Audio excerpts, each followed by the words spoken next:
Please welcome David Armano.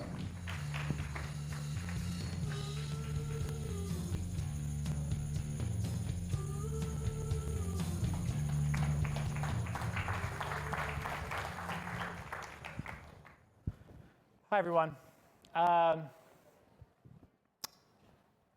Myself and the panelists are having a conversation backstage, and we are dedicated to making this next session, which is really about employee engagement around social, sexy again. And so the name of the session is appropriate, friends with benefits, because nothing gets more sexy than that. So with that, I'd like to introduce Phoebe Venkat. She's currently social media lead with ADT, and round of applause. Come on, Phoebe. She was a huge hit last year. And Chris Heuer from Deloitte, but also maybe better known from Social Media Club. He is the founder. Is that correct? Yes, the founder. Yes, sir. Thanks. So actually, why don't we start with you, Phoebe. I asked you backstage, what exactly do you do in your job? If you could explain that to all of us. Sure, it's kind of like a hybrid. My title's kind of misleading because it's social and digital communications. It's really someone who's a change agent, a connector, understanding the challenges that our customers and our employees have, and finding ways that digital and social could possibly help. I also want to emphasize possibly, because sometimes the answer is calling somebody or walking over to an office, not digital or social. Calling and walking, that's very non-digital too. Without this in front of you. Yeah. So. Okay, cool.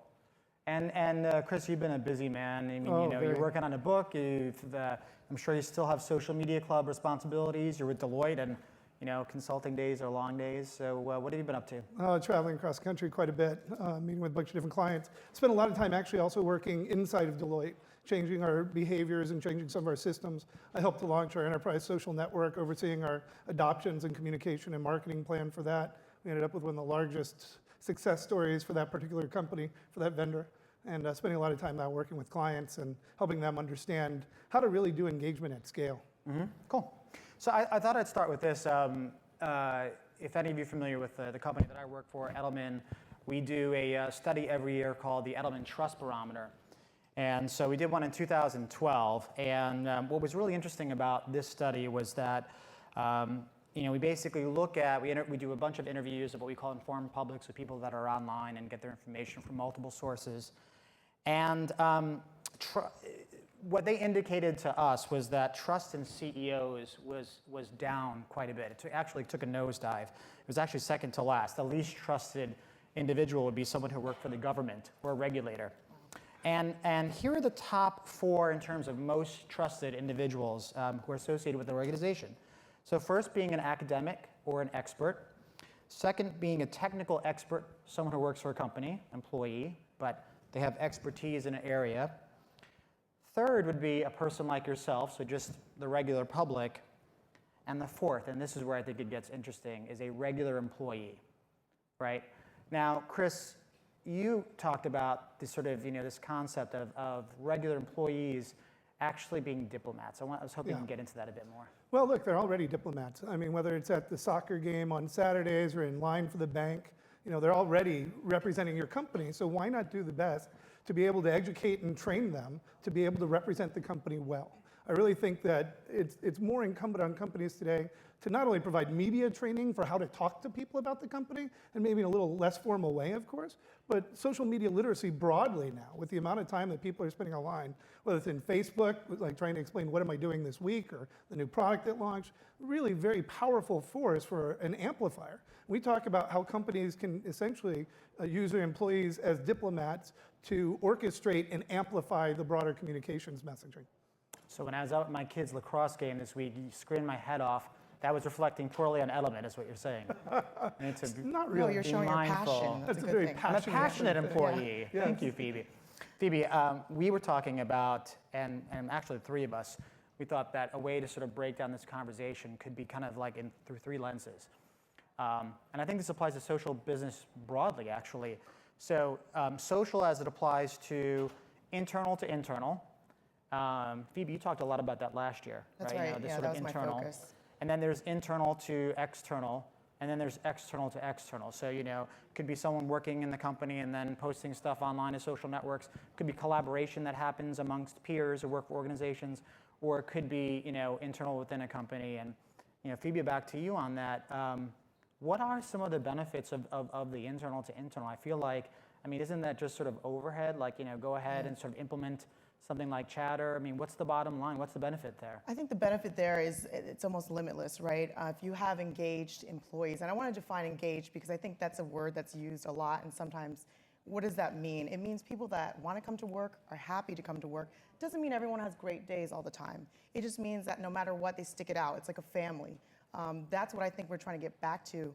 The title of the session is called Friends with Benefits. What about family with benefits? Why do I have to take off that hat when I go into work? Why can't I view my customers and colleagues as family instead? But what is the benefit? So you feel like more of a family at work. Maybe you're more connected. My family's pretty dysfunctional, so that's not going to help the company. Yeah, that's right. No, that's a good question. I think a lot of it stems down to if you have engaged people at work, they're willing to perform more. They will call out of work sick less. They will be healthier and happier at work. Healthier, happier workforce leads to revenue for companies. It's just not a direct route, but I think that overall, in the long term, companies are starting to see that even though it's not direct, it will be long-term better for the company. Mm-hmm. So one of the things we've seen is John Hagel's been studying the connectivity element of our enterprise social network in Australia, in our Australian firm for Deloitte, and found that the more connectivity that they had between them, the more valuable they were at the end of the day. It was no questions asked after you looked at it. And what we really found also on top of that was the retention rates. People were staying around longer because they felt a connection to the person sitting next to them. Mm-hmm. And then Phoebe, you had mentioned kind of, while we're on this sort of internal to internal part of the conversation, recruiting as well, right? If you have a happier employee that feels, you mentioned the example of employees sometimes if they can't access social networks, they feel like That's right. someone's hiding something, they may not feel good about the company, so they don't have other quality people, they don't go out and have other quality people come and join them. That's right. They want to be proud to be able to say, for example, I'm at ADT, and over the summer, we recently unblocked Facebook, Twitter, which I think people in this room will be in shock that they were blocked in the first place. But you have to remember a lot of these companies, old-fashioned, non-tech-based companies, come from a place of, let's just block it, and hopefully people won't mess up. What we want to do now is empower people, trust them. Things are going to happen, but let's trust people implicitly, and they'll return it 100-fold. Mm-hmm. One of the things that happens here is it's very much akin to the days before company websites were allowed to have comments on them, or before big companies were putting TripAdvisor Many reviews on it. company websites still don't have comments on them. Yeah, so we're still not there. But internally, that same fear is in play. Like the HR people are afraid that somebody inside might expose how something's actually working. Mm-hmm. So they have a great deal of fear to look at, like, what if somebody actually mouths these words and shares this? But just like Perot said back in the day, if there's something going on that's wrong and somebody makes it visible and I can fix it, that's a great day. That's a good point. Plus, I've always found it useful to just blame HR. Like pretty much anything that goes wrong, you can just shift the blame on HR. I report into HR, so that is not me. So. Oh, really? Then your job is more difficult then. All right, let's switch to internal to external a bit. The theory goes, and I say theory because I don't know how many organizations are doing this well, but let's go back to your diplomat metaphor, or I like to use employee ambassadors, but it's basically the same idea. But the theory goes that as an organization, and large organizations, Chris, what you said earlier about how we represent our organizations, whether we are on the clock or off the clock, that in theory, big organizations globally are sort of sitting on a gold mine because, when it comes to social, how many of you here are on any kind of social network, period? LinkedIn, Facebook, pretty much all of you. How many of you work for companies? Big, small, doesn't matter. Most of you. Okay, so in theory, we're sitting on this sort of, huge opportunity of people who could potentially be willing to share our information, share our news, speak highly of us as an organization, and to go back to Edelman Trust Barometer data, be a trusted source because they're just a regular employee. Yeah. So is that just theory, or is there any reality there? Well, there's a lot of reality there, and too few companies have set up organized programs to really take advantage of this. But I'm looking back to a very large antivirus company that did this. They had a program called Customer First, where employees would actually go out on a Saturday morning to a Best Buy or a Computer City or whatever else and wear this shirt that says, I work for this company, ask me a question. So the idea of actually training them to be ambassadors in the real world so that they would actually be able to answer questions, or if they couldn't get the answer, they took out a name, an email address, and a phone number, went back to the home office and got the person who could answer it and made sure that that person was taken care of. And I can't imagine a more valuable model. And as we see advertising becoming less and less effective for many companies, particularly branded advertising in certain channels, the need to move to this personal relationship and more community engagement model is paramount. So I see it as a shift from call centers to being outbound proactive engagement centers. And what does it mean if you have a team of 1,000 people participating in all of your market's conversations and engaging with all these different audiences around the topics that they care about most? I mean, that's truly a game changer right there. That Norton example is really, that's very interesting, and you feel that that can apply into the social space. That's just a real world example where you can take those individuals and there's no reason why they can't go out on social channels and provide those same sort of, services. They need training. I mean, we don't want people going out because, they can be spammy. There's certainly regulation in some industries, and there's a possibility of financial distress if they say the wrong thing, particularly if it's a public company. But this stuff isn't rocket science. I think one of the biggest challenges I've seen in different rooms that I've been in for clients and what have you is that there's literally this fear that they don't trust their employees. And I think that's the biggest problem. That pretty much means that their hiring process is broken, right? I mean, how do we actually hire people we don't trust to speak on our behalf? Yeah, that's a great point, and you did bring that up earlier, Phoebe. Let's stay on this internal to external because I think it's really it's interesting. I mean, Phoebe, what's your take on that? We had talked a bit backstage about training. That's one of the things. As I said, what do you do in your job? You were like, well, one of the things I oversee training, and I think even though we talk in the context of social business, which is basically extracting business value via social technologies and social, connectivity and the cultural parts that come with it too, when it comes to internal, external with training involved, does that take away from authenticity? I don't think it does. And I think to clarify, training is really providing the bumpers. When you're bowling or kids are bowling, they put those bumpers out. Oh, great analogy. Right? So it's not about, we're going to give people those guidelines. We're going to trust that they're going to do the right thing. Of course, people are human. Tools break, things happen. But as long as we can kind of inform people that way and then show them the model of this is what an ideal interaction would look like. Your interaction may be different, but that's okay as long as it's within the boundaries that we've set up here. That's a great analogy. So there's your visual for this panel. It's basically a foreign diplomat in an American bowling alley, bowling with bumpers. Yeah. And that's pretty much social employee engagement. Chris, what's your take on that regarding training? Well, I think the biggest problem is just normally how we look at education broadly in America in terms of this kind of rote process of memorization. If we get down to the gisting of explaining what is the gist of what we need to communicate, and we don't make people memorize the line letter by letter, I think we can get much further with it. But it's an empowerment angle here. You have to set up the policies and provide people with the tools they need to be successful at their jobs. And I've been looking at this a lot deeply on the organizational design level, and I really believe it's every company's job to either tell people what to do or to provide them with the tools and the connectivity to figure it out. Okay. So potential here, but it's definitely going to involve some guidelines or coaching or guardrails or bowling bumpers. You want to find the people that naturally want to jump off those cliffs, like Charlene was talking about, but are going to do a great job. So you kind of set them up to be the models, and then people think, wow, maybe I could do that. Maybe I could tweet. Maybe I could like something. Maybe I could just read a post, starting from scratch and not trying to fit everyone in the same mold. You must tweet 20 times a day. You must join 18 social networks. No, you must feel empowered to want to talk about your company and your experience there. But this isn't supposed to be chaos now, mind you. I mean, the idea is to have it orchestrated. I really like the idea of an orchestra conductor here. Great and the idea that we're actually, everyone's acting in unison. So it also requires a community of practice for the individuals to turn to each other to learn how to do things. And that the same way you deploy a community manager externally, I think you need to deploy one internally. And the same way you're actually creating media externally, you need to create media internally on showing what are the successes, how to do it, profiles and courage, really. All right, so we have the foreign diplomat in the American bowling alley with an international orchestra in the background playing classical music. All right, external to external. Chris, we were talking about this, and I'm going to map this back to this because it actually is sort of relevant.